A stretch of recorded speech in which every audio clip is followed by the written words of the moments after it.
aad u mahadsantihiin dhammaan telefishinada meesha joogo. Saaka halkan waxaa ka dhacay aabahayga waxaan u imaaday awalba horta waxaan rabay waxaan go'aansaday inaan waalidkayga horta aabba inta aan ka bixiyo.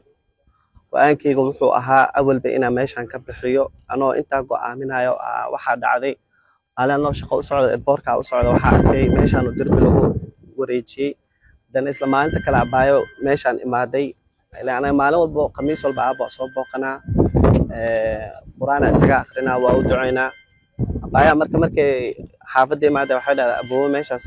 darbiga lagu wareejiyay dadka qaarna waxay sheegayaan in meeshan ay dhici karto in meedadka laga bixin doono marka saa awgiisa familka markaa waxa go'aansanay awalba meeshan markuu aabba dhintay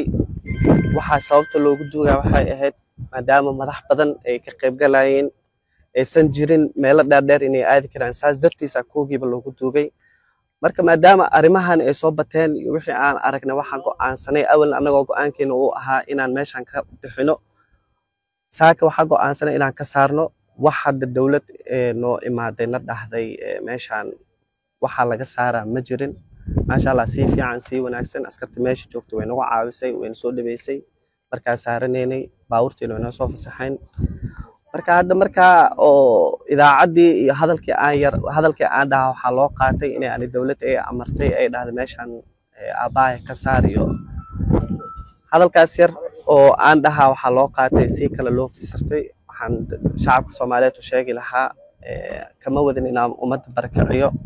waalidkayga awalaba go'aankayga uu ahaa inaan meeshan ka saaro oo meelan aan dhihi karo awalka waalidiinteeda lagu duugi jiray inaan ku duugo wax kale oo hadda oo cusub oo aan dawlad iyo waxyaabaas aan kala jeedin ma ahayn shacabkan waxaan leeyahay qof walba xor waaye waalidkiisa meesha uu ku duugan karaa awalna anayba go'aankayga ahayd inaan meeshan ka bedelo aan meel kala geysto oo waalidiinteeda lagu duugi jiray